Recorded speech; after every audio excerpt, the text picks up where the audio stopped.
brother. Really? Yeah. Really? Tyson comes out when it's not necessary to come out. I'm always in handcuffs. Mike Tyson just broke Jake Paul, and let me tell you, it wasn't pretty. Jake thought he could mess around, run his mouth about Tyson's age, health, and experience like it was all just a joke. But the moment Tyson decided to show him what old school really means, Jake crumbled faster than a sandcastle in a storm. Now, instead of owning up to his trash talk, he's out here throwing tantrums like a spoiled kid who didn't get his way. By the way. Oh my goodness! What is going on?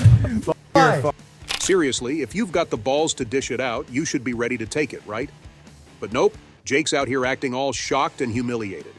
Tyson didn't just prove a point. He made sure Jake felt every bit of it.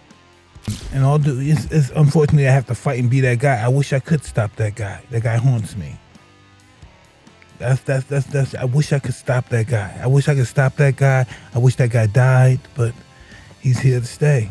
So, you're probably wondering what on earth Jake Paul did to make Mike Tyson go all in and absolutely destroy his ego, right? Well, honestly, Jake brought it on himself. Shocker, I know. Jake Paul, always up to something, thought it would be a brilliant idea to pull his usual antics. But this time, he's really outdone himself. Dude's lying in a hospital bed, claiming his back is severely broken after some mysterious accident. It's broken. Oh, Jake, you good? Nurse!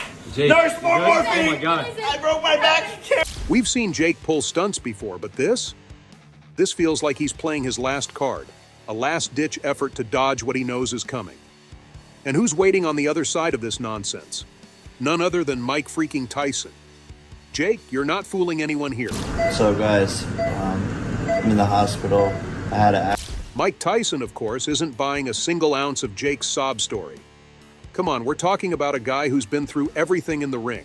Biting ears, knocking out legends, you name it. If anyone can spot a lame excuse from a mile away, it's Tyson. And boy, did he call it out. And if you're sitting there thinking, well, what's the worst that could happen? Oh, let me tell you, you really don't want to find out.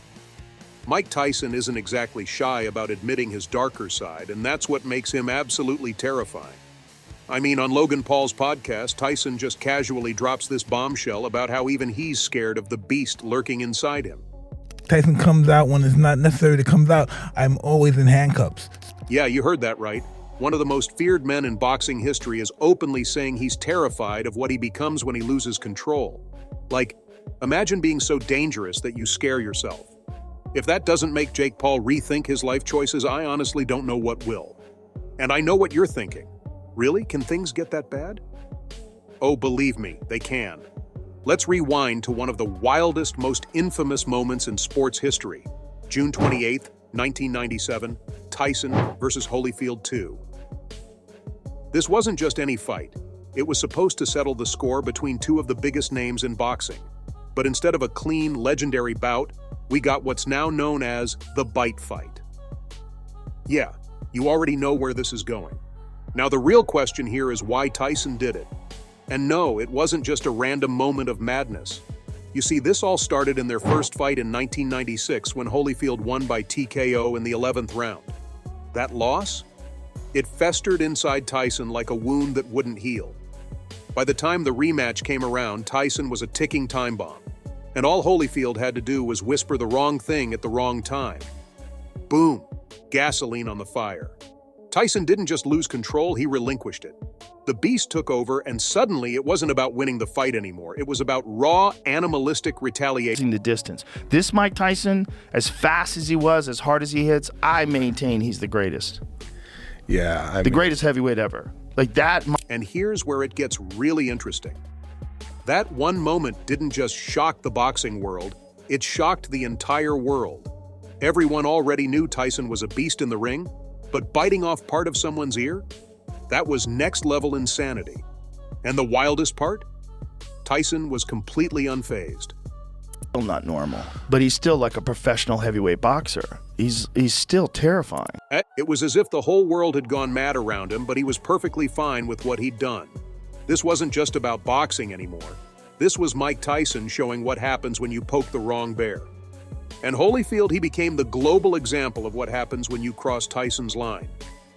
Fast forward to today, and we've got Jake Paul doing his best impression of someone who clearly hasn't read the Tyson handbook.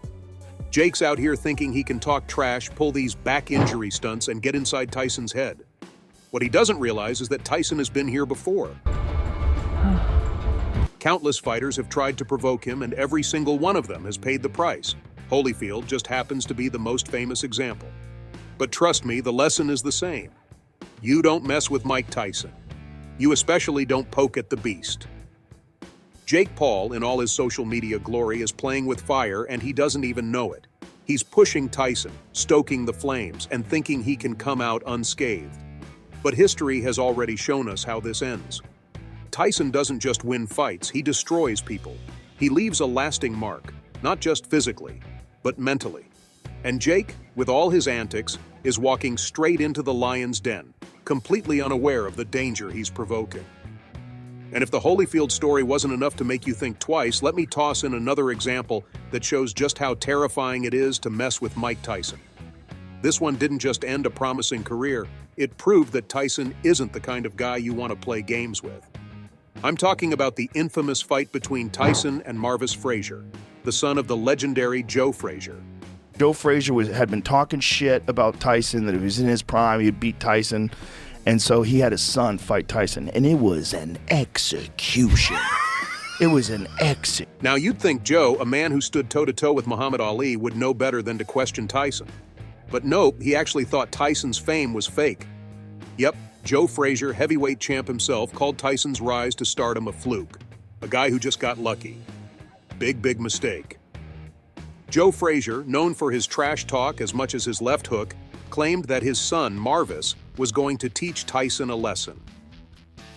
In 1986, Tyson was still fresh on the scene, but with a 24-0 record, 22 by knockout, he already had a reputation for ending fights fast. But for some wild reason, Joe Frazier thought putting Marvis in the ring with Tyson was a good idea. Like this was going to be Tyson's wake-up call or something. Yeah, about that. And it's unfortunately I have to fight and be that guy. I wish I could stop that guy. That guy haunts me. That's I wish I could stop that guy. I wish I could stop that guy. I wish that guy died, but he's here to stay. Look, after Tyson demolished Marvis Frazier in 30 seconds, his next stop was even bigger.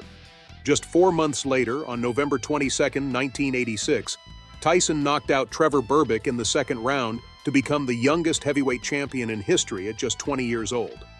Berbick was no joke either. He'd beaten Muhammad Ali before, but Tyson didn't care. One knockout punch, and Berbick was stumbling around the ring, barely able to stand. That's the kind of power Tyson had. One punch, one brutal knockout, and everything changes. So, what does this mean for Jake Paul? Well, Jake's trash talk and antics are leading him down the same road Marvis took, and we all know how that ended. Tyson doesn't need 12 rounds to prove his point. Heck, he doesn't even need 1 round. Just give him 30 seconds and Jake's cocky attitude will be lying flat on the canvas, just like Marvis Frazier. Tyson's style hasn't changed much over the years. Explosive power, overwhelming aggression, and the drive to end the fight as fast as possible. That uppercut he landed on. Marvis Frazier wasn't just a punch, it was a message. Tyson isn't here to play games, and if Jake thinks he can get under Tyson's skin with a few trashy comments and fake injuries, he's in for a rude awakening. Jake Paul's whole thing is about getting under people's skin, but Tyson isn't the kind of guy you can rattle with words. If anything, Jake's just fueling Tyson's motivation. Just like Joe Frazier thought Marvis could teach Tyson a lesson, Jake is setting himself up as the next guy who thinks he can take on a legend. But here's the reality. Marvis Frazier walked away from that fight with a broken career and a lifetime of regret. If Jake keeps pushing, he's going to find himself on the receiving end of one of Tyson's legendary knockouts,